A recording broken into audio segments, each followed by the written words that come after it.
ചില കാലഘട്ടങ്ങളുണ്ട്. അതിർത്തികൾ മാഞ്ഞുപോവുകയും സംസ്കാരങ്ങൾ ഒരുമിച്ച് ചേരുകയും ചെയ്യുന്ന ചില പ്രത്യേക സമയങ്ങൾ.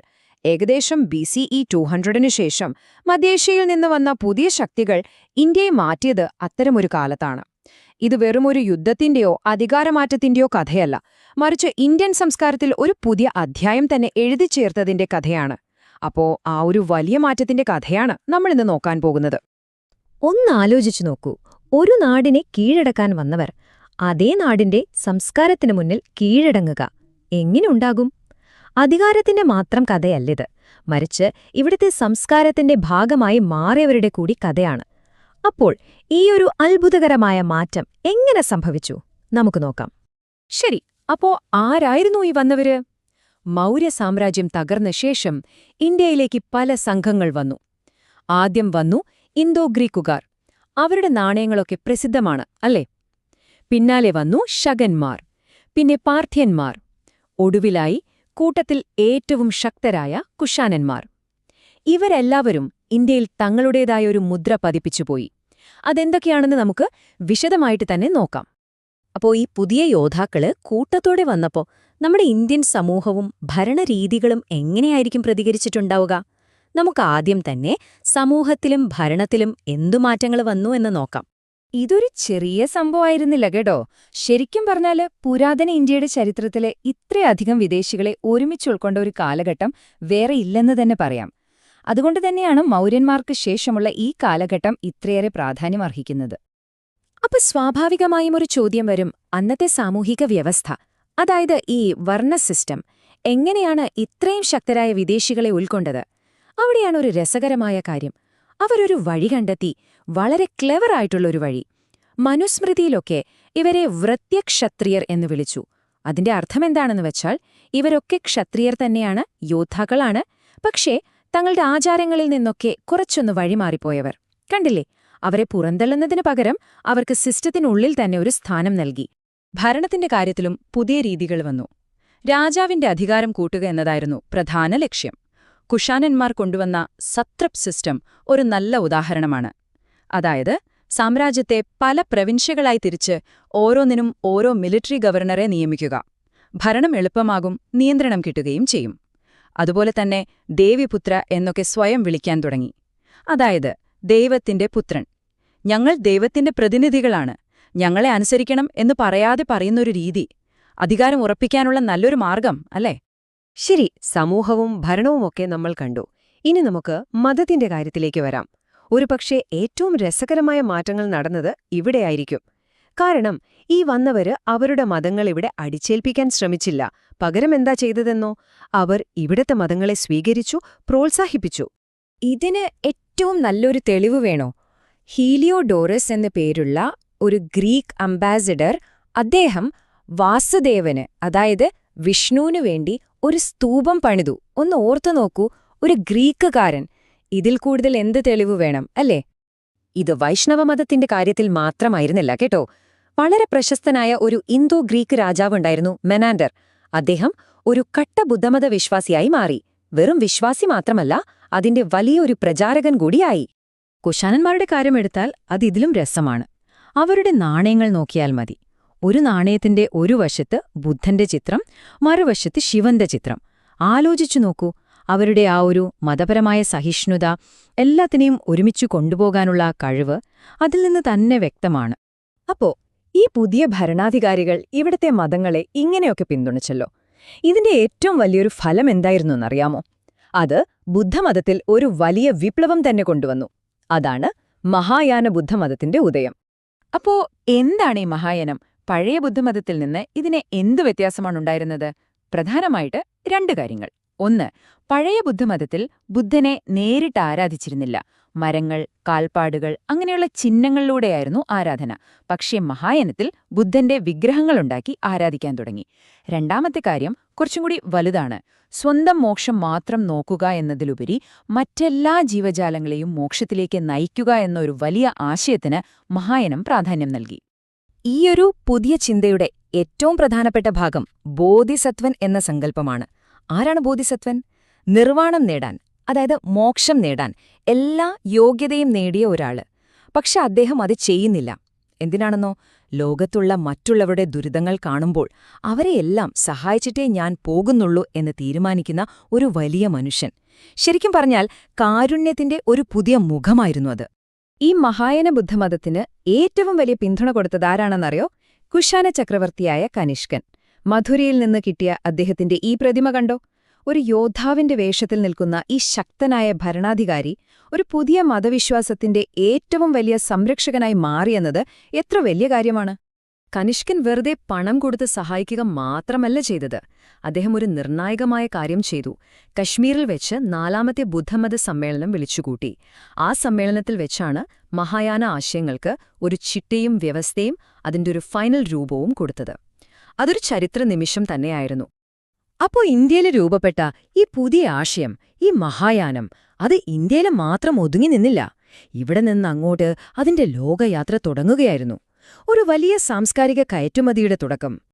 ഇന്ത്യൻ ബുദ്ധ സന്യാസിമാർ സിൽക്ക് റൂട്ടിലൂടെ, ആ പട്ടുപാതയിലൂടെ ഈ പുതിയ ആശയങ്ങളുമായി മധ്യേഷ്യയിലേക്കും ചൈനയിലേക്കുമൊക്കെ യാത്രയായി. അവിടെയൊരു രസകരമായ കാര്യമുണ്ട്. ഒരു കാലത്ത് ആക്രമണകാരികൾ ഇന്ത്യയിലേക്ക് വരാൻ ഉപയോഗിച്ച അതേ വഴികളിലൂടെ തിരിച്ച് ഇന്ത്യൻ സംസ്കാരം പുറത്തേക്ക് ഒഴുകിപ്പോയി. ചരിത്രത്തിന്റെ ഒരു കാവ്യനീതി എന്ന് വേണമെങ്കിൽ പറയാം, അല്ലേ? ശരി, അപ്പൊ ഇത്രയും പറഞ്ഞതിൽ നിന്ന് നമ്മൾ ഓർത്തുവെക്കേണ്ട പ്രധാന കാര്യങ്ങൾ എന്തൊക്കെയാണ്? ഒന്നാമത്തേത്, പുറത്തുനിന്ന് വന്നവരെ പോലും ഉൾക്കൊള്ളാൻ ഇന്ത്യൻ സമൂഹം കാണിച്ച ആ ഒരു കഴിവ്. രണ്ടാമത്തേത്, ഭരണരംഗത്ത് വന്ന സത്രപ് സിസ്റ്റം പോലെയുള്ള പുതിയ ആശയങ്ങൾ. മൂന്നാമത്തേത്, ഒരുപക്ഷെ ഏറ്റവും പ്രധാനം, മഹായാന ബുദ്ധമതം എന്ന വലിയൊരു മാറ്റത്തിനു പിന്നിൽ ഈ വിദേശ ഭരണാധികാരികൾ വഹിച്ച പങ്ക്. അത് നമ്മൾ മറക്കാൻ പാടില്ല. പോകുന്നതിനു മുൻപ് ഒരു ചോദ്യം ചോദിക്കട്ടെ. ഒരു സംസ്കാരത്തിന്റെ യഥാർത്ഥ ശക്തി എന്താണ്? അതിന്റെ ഉത്ഭവത്തിന്റെ ശുദ്ധിയിലാണോ, അതോ പുതിയ കാര്യങ്ങളെ ഉൾക്കൊണ്ട് സ്വയം മാറാനും വളരാനുമുള്ള അതിന്റെ കഴിവിലാണോ? ഇതൊന്ന് ആലോചിച്ചു നോക്കൂ. നിങ്ങളുടെ അഭിപ്രായങ്ങൾ എന്തായാലും വളരെ വിലപ്പെട്ടതാണ്. നമസ്കാരം. ഇന്ന് നമ്മൾ പുരാതന ഇന്ത്യയുടെ ചരിത്രത്തിലെ വളരെ നിർണായകമായ ഒരു കാലഘട്ടത്തിലേക്കാണ് പോകുന്നത്. Central Asian contact and mutual ഇംപാക്റ്റിന്റെ ആദ്യഘട്ടം. പ്രധാനമായും ഇൻഡോ ഗ്രീക്സിനെയും ഷാക്കാസിനെയും കുറിച്ചാണ് നമ്മൾ സംസാരിക്കാൻ പോകുന്നത്. മൗര്യ സാമ്രാജ്യത്തിന്റെ പതനത്തിനു ശേഷം വടക്കുപടിഞ്ഞാറൻ ഇന്ത്യയിൽ ഒരു അധികാരശൂന്യതയുണ്ടായി. ആ അവസരം മുതലെടുത്ത് മധ്യേഷ്യയിൽ നിന്ന് പുതിയ ശക്തികൾ എങ്ങനെ ഇന്ത്യയിലേക്ക് വന്നു എന്നതാണ് നമ്മുടെ ഇന്നത്തെ വിഷയം. അപ്പോ എന്താണ് സംഭവിച്ചത്? മൗര്യ സാമ്രാജ്യം പതിയെ ക്ഷയിച്ചപ്പോൾ വടക്കു പടിഞ്ഞാറൻ ഇന്ത്യയിൽ ഒരു കേന്ദ്രശക്തി ഇല്ലാതായി. അതായത് ഒരു പവർ വാക്വം രൂപപ്പെട്ടു. ഇത് പുറത്തുനിന്നുള്ള ശക്തികൾക്കൊരു തുറന്ന ക്ഷണമായിരുന്നു. ഏകദേശം 200 BCE മുതൽ ഈ പ്രദേശം പുതിയ അധികാരമോഹങ്ങളുടെ ഒരു കളിക്കളമായി മാറി. നമ്മൾ ഈ മലമ്പാതകളെ ഒരു തടസ്സമായിട്ടായിരിക്കും കാണുന്നത്, അല്ലേ? എന്നാൽ സെൻട്രൽ ഏഷ്യൻ ശക്തികളെ സംബന്ധിച്ചിടത്തോളം ഇതങ്ങനെയല്ലായിരുന്നു. കൈബർ, ബോലാൻ, സ്വാറ്റ് വാലി ഇതൊക്കെ വെറും വഴികളായിരുന്നില്ല, മറിച്ച് ഇന്ത്യയിലേക്കുള്ള സൂപ്പർ ഹൈവേകളായിരുന്നു. കുടിയേറ്റത്തിനും കച്ചവടത്തിനും പിന്നെ സൈനിക നീക്കങ്ങൾക്കുമെല്ലാം അവർ ഈ വഴികളാണ് ഉപയോഗിച്ചത്. ഓക്കെ, അപ്പോൾ നമുക്ക് ആദ്യത്തെ സെക്ഷനിലേക്ക് കിടക്കാം. A frontier in flux. ഈ വിദേശ ആക്രമണങ്ങൾക്കുള്ള പശ്ചാത്തലം എന്തായിരുന്നുവെന്ന് നമുക്ക് വിശദമായി നോക്കാം. അലക്സാണ്ടർ ദ ഗ്രേറ്റിനെക്കുറിച്ച് നമ്മളെല്ലാവരും കേട്ടിട്ടുണ്ടല്ലോ. അദ്ദേഹത്തിന്റെ പടയോട്ടങ്ങൾക്ക് ശേഷം ഗ്രീക്ക് സംസ്കാരം ഒരു വലിയ ഏരിയയിൽ വ്യാപിച്ചു. ഇതിനെയാണ് നമ്മൾ ഹെലനിസ്റ്റിക് വേൾഡ് എന്ന് പറയുന്നത്. അപ്പോൾ അലക്സാണ്ടറിനു ശേഷം അദ്ദേഹത്തിന്റെ പിൻഗാമികളായ സിലൂസിഡ്സാണ് ഹിന്ദു കുഷിനു വടക്കുള്ള ബാക്ട്രിയ എന്ന പ്രദേശം ഭരിച്ചിരുന്നത്. ഈ ബാക്ട്രിയൻ ഗ്രീക്സാണ് പിന്നീട് ഇൻഡോ ഗ്രീക്സായി ഇന്ത്യയിലേക്ക് വരുന്നത്. ഇതൊരു പ്രധാനപ്പെട്ട പോയിന്റാണ്. ഇനി നമുക്ക് രണ്ടാമത്തെ സെക്ഷനിലേക്ക് കടക്കാം. The Indo Greek advance. ഈ കാലഘട്ടത്തിൽ ഇന്ത്യയിലേക്ക് കടന്നുവന്ന ആദ്യത്തെ പ്രധാന ശക്തിയായിരുന്നു ഇൻഡോ ഗ്രീക്സ്. അവരെക്കുറിച്ചാണ് നമ്മളിനി സംസാരിക്കാൻ പോകുന്നത്. അപ്പോൾ ഹിന്ദുകുഷ് കടന്ന് ഇന്ത്യയിലേക്ക് ആദ്യമായി എത്തിയത് ബാക്ട്രിയ ഭരിച്ചിരുന്ന ഈ ഗ്രീക്കുകാരായിരുന്നു. സെൻട്രൽ ഏഷ്യയിലെ മറ്റ് സിദിയൻ ഗോത്രങ്ങളിൽ നിന്നുള്ള സമ്മർദ്ദവും ഇന്ത്യയിലെ മൗര്യൻ പിൻഗാമികളുടെ ബലഹീനതയും, ഈ 2 കാരണങ്ങൾ കൊണ്ടാണ് അവർ ഇന്ത്യയിലേക്ക് ശ്രദ്ധ തിരിച്ചത്. ഇനി ഇൻഡോ ഗ്രീക്സിലെ ചില പ്രധാനപ്പെട്ട ഭരണാധികാരികളെ നോക്കിയാലോ. ആദ്യം തന്നെ ഡിമീട്രിയസ്. ഏകദേശം 190 BCയിൽ ഇന്ത്യയിലേക്ക് വന്ന ഇദ്ദേഹം അന്നിവിടെ ഉണ്ടായിരുന്ന പുഷ്യമിത്ര ശുംഗയുമായി ഏറ്റുമുട്ടി. പക്ഷേ ഇൻഡോ ഗ്രീക്സിലെ സൂപ്പർ സ്റ്റാർ എന്ന് പറയാവുന്ന ആൾ മിനാൻഡർ അഥവാ മിലിന്ദയായിരുന്നു. അദ്ദേഹത്തിന്റെ തലസ്ഥാനം ഇന്നത്തെ പഞ്ചാബിലെ സിയാൽകോട്ട്, അതായത് അക്കാലത്തെ സഖലായായിരുന്നു. അവരുടെ സ്വാധീനം എവിടെ വരെ എത്തിയെന്നറിയാമോ?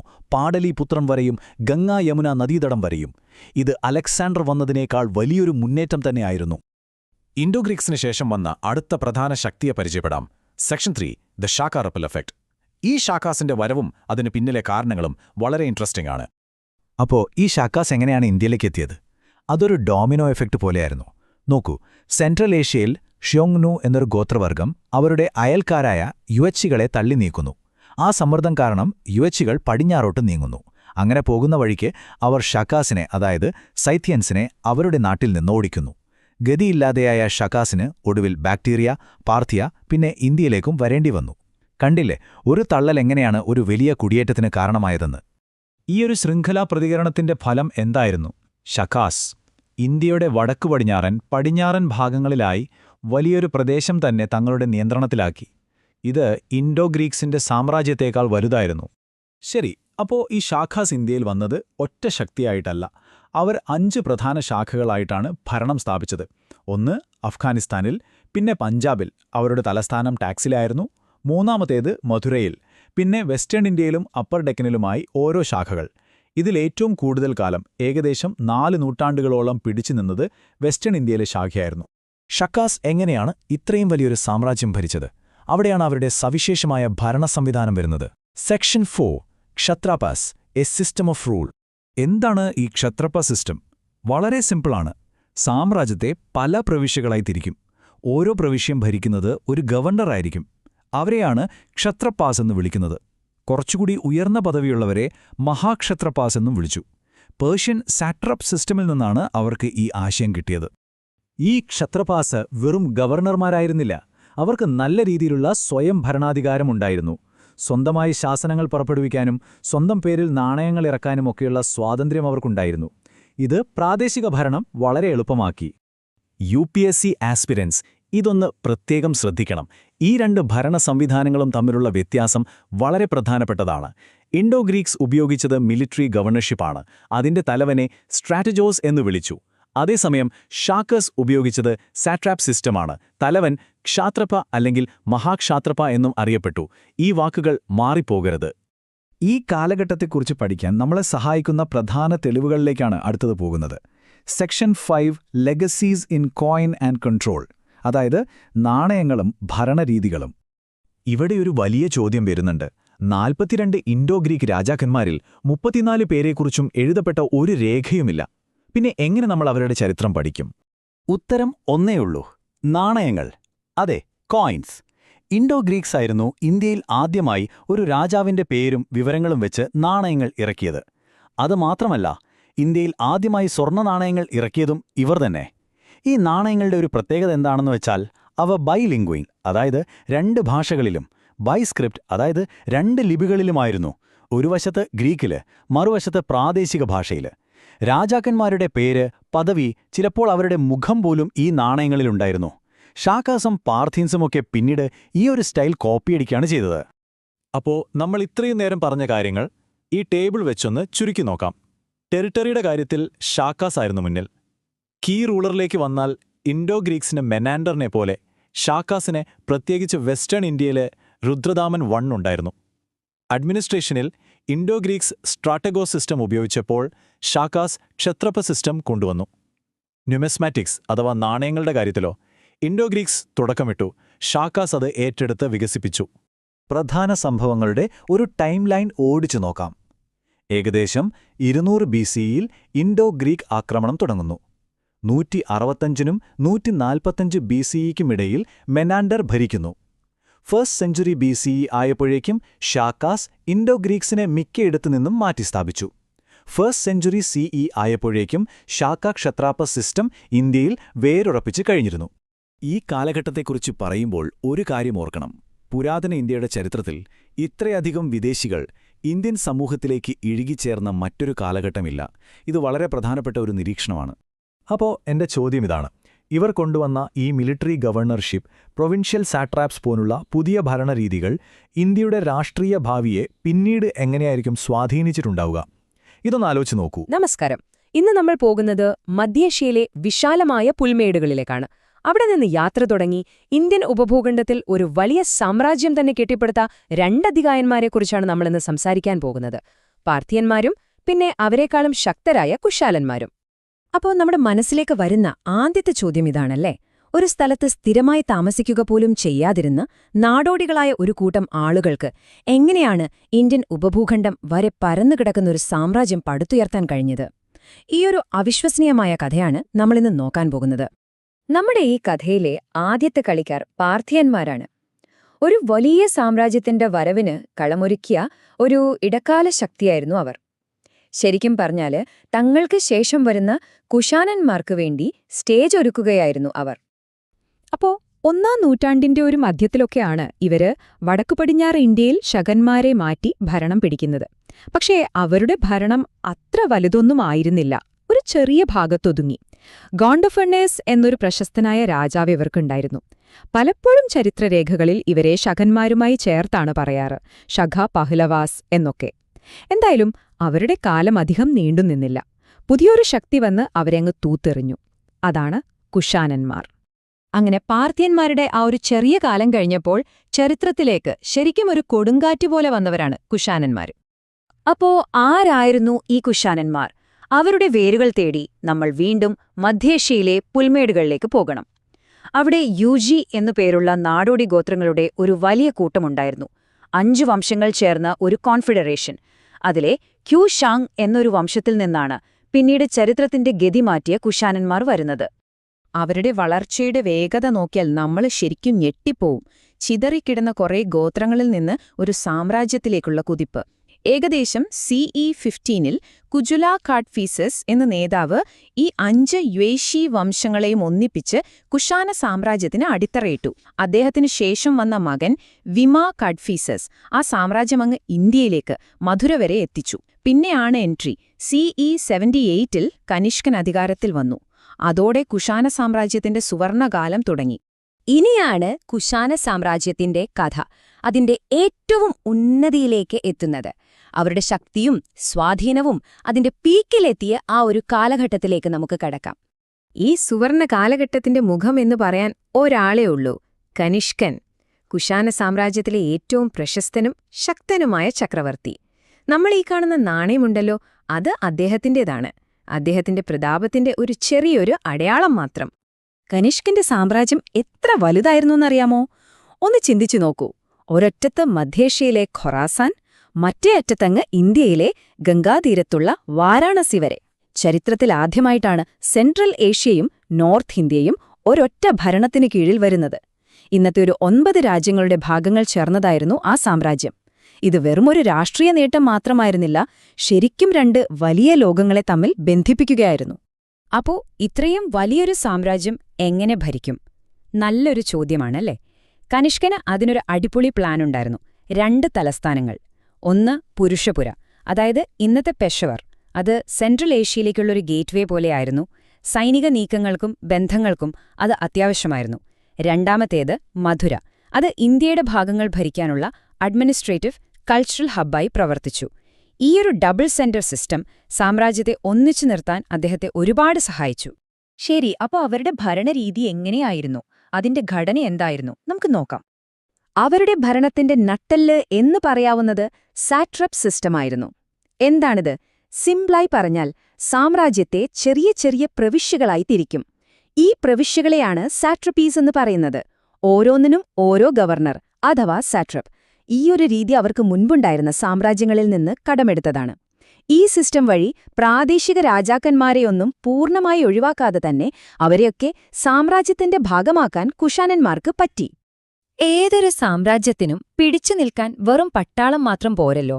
ജനങ്ങളെ ഭരിക്കാൻ ഒരു ഐഡിയോളജി വേണം, ഒരു സ്റ്റോറി വേണം. അപ്പോ കുശാനന്മാർ തങ്ങളുടെ അധികാരത്തെ ന്യായീകരിക്കാൻ എന്തൊക്കെ ആശയങ്ങളാണ് ഉപയോഗിച്ചതെന്ന് നോക്കാം.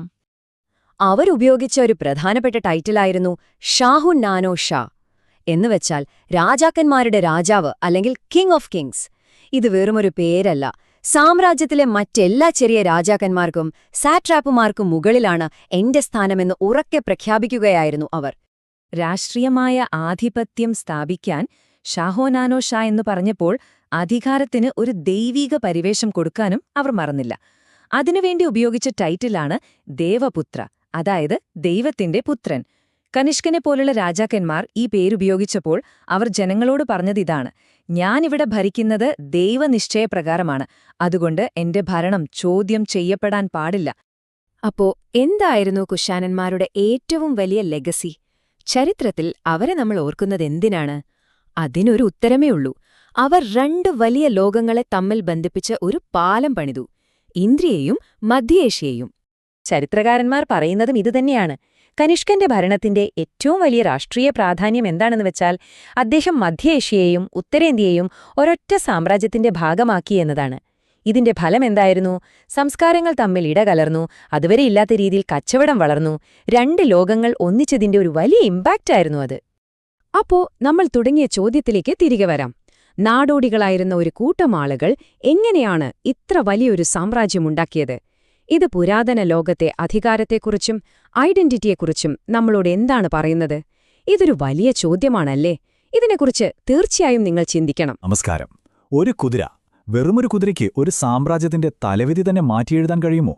പുരാതന ഇന്ത്യയുടെ ചരിത്രം നോക്കിയാൽ മധ്യേഷ്യൻ ജനതയുമായുള്ള ബന്ധം അങ്ങനെയൊരു വിപ്ലവം തന്നെയാണുണ്ടാക്കിയത്. അപ്പോൾ ഈ ഒരു ബന്ധം എങ്ങനെയാണ് ഇന്ത്യയുടെ സൈന്യത്തെയും നമ്മുടെ സാമ്പത്തിക വ്യവസ്ഥയെയും ഒക്കെ അടിമുടി മാറ്റിയതെന്ന് നമുക്കൊന്ന് ആഴത്തിൽ നോക്കിയാലോ? അപ്പോൾ നമ്മുടെ പ്രധാനപ്പെട്ട ചോദ്യം ഇതാണ്: എങ്ങനെയാണ് ഒരൊറ്റ മൃഗത്തിന് ഒരു ഉപഭൂഖണ്ഡത്തിന്റെ സൈനികശേഷിയും സാമ്പത്തിക ഘടനയുമൊക്കെ മൊത്തത്തിൽ മാറ്റിമറിക്കാൻ കഴിയുന്നത്? ശരിക്കും പറഞ്ഞാൽ ഈ ചോദ്യത്തിന്റെ ഉത്തരത്തിലാണ് മധ്യേഷ്യയുമായുള്ള ആ ബന്ധത്തിന്റെ യഥാർത്ഥ പ്രാധാന്യം ഒളിഞ്ഞിരിക്കുന്നത്. അപ്പോൾ ആ ചോദ്യത്തിനുള്ള ഉത്തരം തുടങ്ങുന്നത് എവിടെ നിന്നാണെന്നറിയോ? കുതിരപ്പുറത്ത് നിന്ന് തന്നെ. കുതിരപ്പുറത്ത് വന്ന ഒരു വിപ്ലവം എന്ന് തന്നെ പറയാം. നമുക്ക് ആദ്യം മധ്യേഷ്യയിൽ നിന്നുള്ള ഈ കുതിര സംസ്കാരം നമ്മുടെ ഇന്ത്യൻ യുദ്ധതന്ത്രങ്ങളെ എങ്ങനെയാണ് അപ്പാടെ പൊളിച്ചെഴുതിയതെന്ന് നോക്കാം. അതായത് ശാകന്മാരും കുഷാനന്മാരുമൊക്കെ ഇന്ത്യയിലേക്ക് കൊണ്ടുവന്നത് വെറും കുതിരകളെ മാത്രമായിരുന്നില്ല, അതൊരു കംപ്ലീറ്റ് പാക്കേജായിരുന്നു. ഒരു പുതിയ യുദ്ധരീതി തന്നെ. മെച്ചപ്പെട്ട കടിഞ്ഞാണും ജീനിയും അതൊക്കെ അവരുപയോഗിച്ചു. പക്ഷേ അതിലൊക്കെ പ്രധാനം എന്തായിരുന്നെന്നോ? കുതിരപ്പുറത്ത് നല്ല സ്റ്റെബിലിറ്റിയോടെ ഇരിക്കാൻ സഹായിക്കുന്ന ഒരു തരം ടോസ്റ്റിറപ്സ്, അതായത് കയറുകൊണ്ടുള്ള പാദരക്ഷകൾ.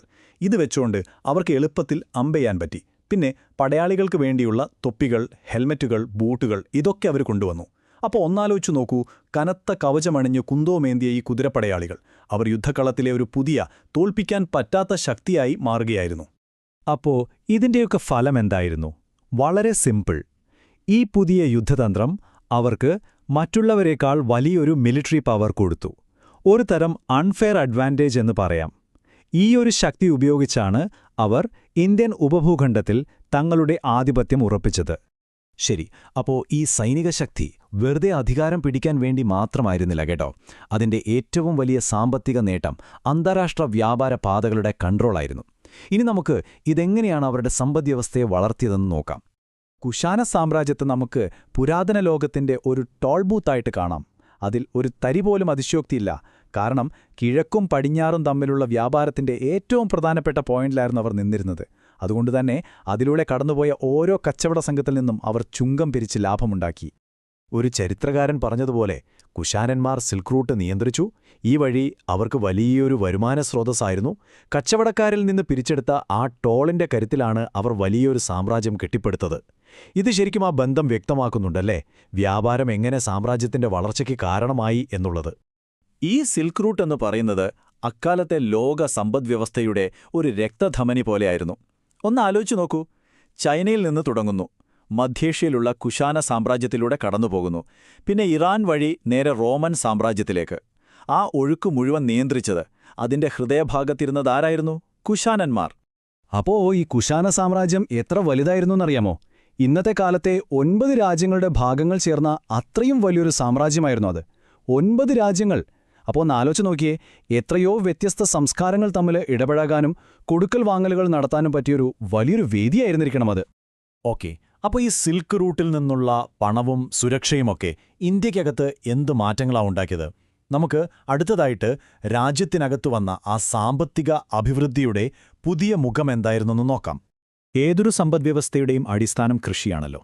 കുശാനന്മാർ അതിനു വലിയൊരു പുഷ് കൊടുത്തു. കച്ചവടത്തിൽ നിന്ന് കിട്ടിയ പണം ഉപയോഗിച്ച് അവർ വലിയ ജലസേചന പദ്ധതികളൊക്കെ തുടങ്ങി. ശരിക്കും പറഞ്ഞാൽ ഇന്ത്യയിൽ വലിയ രീതിയിലുള്ള ഇറിഗേഷന്റെ ആദ്യത്തെ ആർക്കിയോളജിക്കൽ തെളിവുകൾ കിട്ടുന്നത് തന്നെ ഈ കാലഘട്ടത്തിൽ നിന്നാണ്. അത് വളരെ ഇൻട്രസ്റ്റിംഗ് ആയിട്ടുള്ളൊരു കാര്യമാണ്. ഇനി സാമ്പത്തിക രംഗത്ത് അവരെ കൊണ്ടുവന്ന വേറൊരു വലിയ സംഭവം എന്താണെന്നറിയോ? സ്വർണ്ണ നാണയങ്ങൾ. ഇന്ത്യയിൽ ആദ്യമായിട്ട് ഇത്രയും വലിയ തോതിൽ സ്വർണ്ണ നാണയങ്ങൾ പുറത്തിറക്കുന്നത് കുഷാനന്മാരാണ്. അതിനുള്ള സ്വർണ്ണം എവിടെ നിന്ന് കിട്ടിയത്? ഒന്ന്, മധ്യേഷ്യയിലെ അൾട്ടായ് പർവ്വതനിരകളിൽ നിന്ന്, പിന്നെ റോമുമായിട്ടുള്ള കച്ചവടത്തിൽ നിന്നും. ഇത് രണ്ടും കൂടെ ചേർന്നപ്പോഴാണ് ഈയൊരു സാമ്പത്തിക വിപ്ലവം സാധ്യമായത്. അപ്പം നമ്മൾ എന്തൊക്കെയാ കണ്ടത്? ശക്തമായ ഒരു സൈന്യം, കൺട്രോൾഡായിട്ടുള്ള ഒരു ട്രേഡ് റൂട്ട്, കൃഷിയിലെ മുന്നേറ്റം, പിന്നെ സ്വർണ്ണ നാണയങ്ങൾ.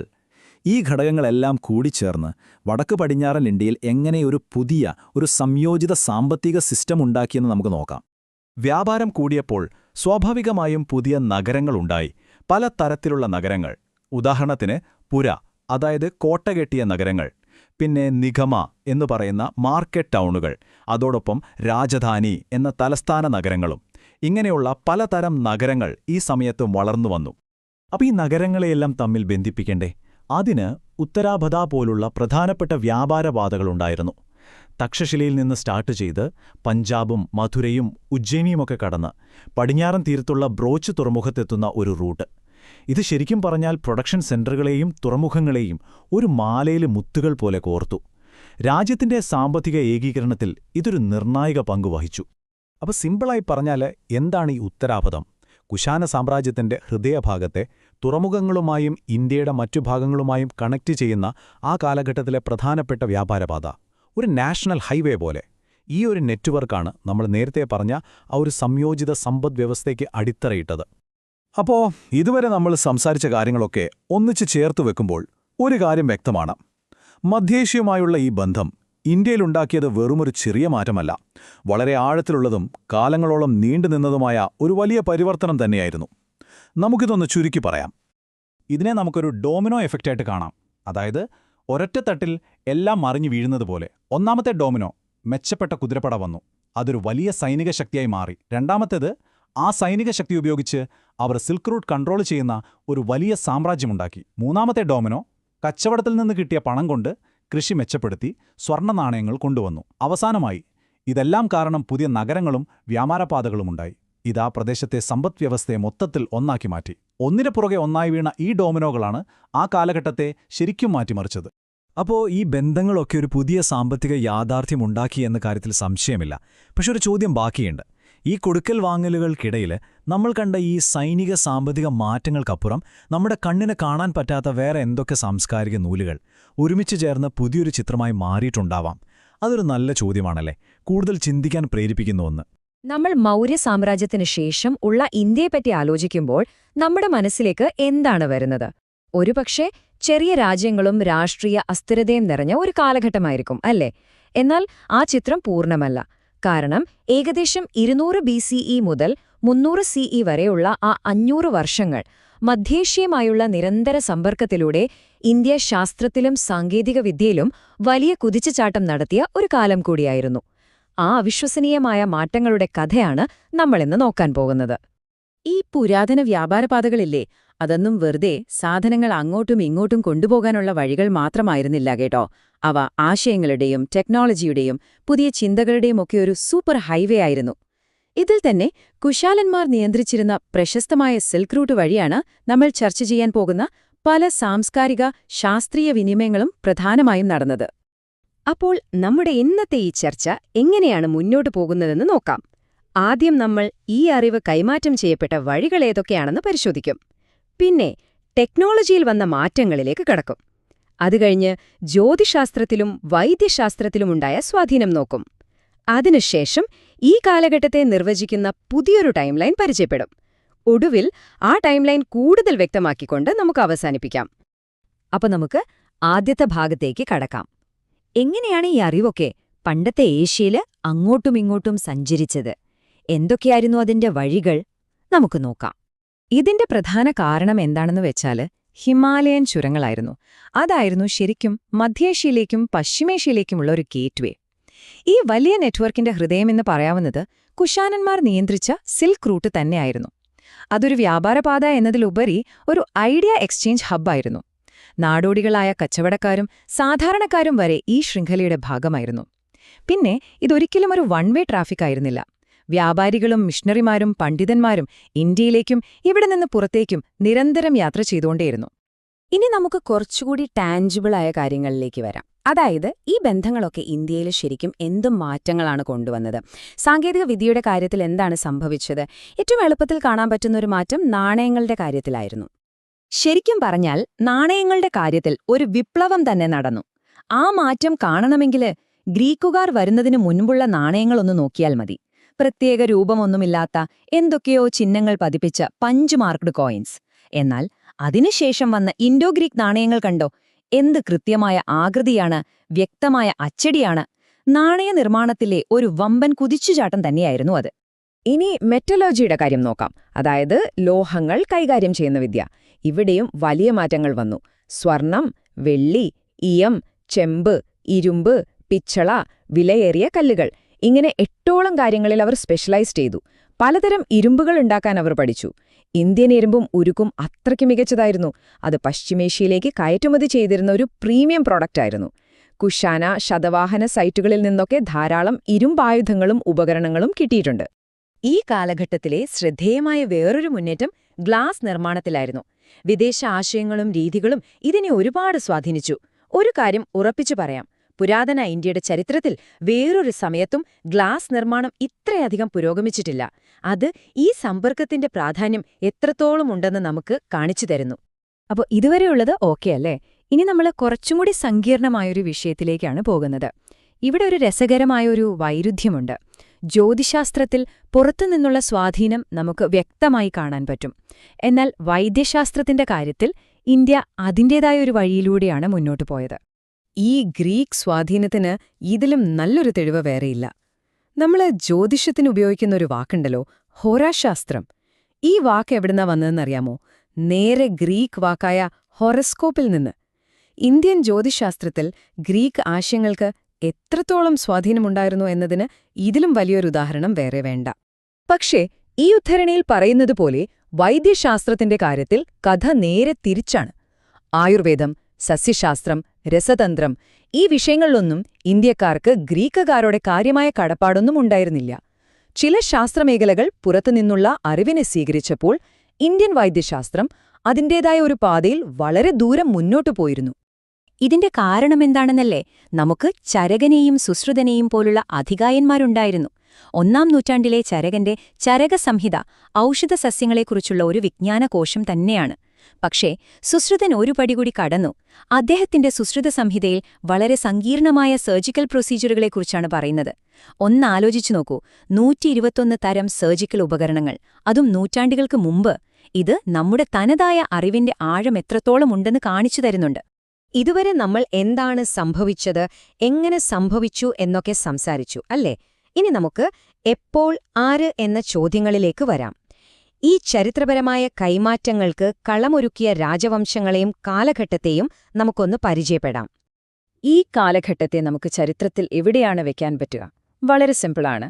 മൗര്യ സാമ്രാജ്യം അവസാനിക്കുന്നതിനും ഗുപ്ത സാമ്രാജ്യം തുടങ്ങുന്നതിനുമിടയിലുള്ള ഒരു ഗ്യാപ്പ്.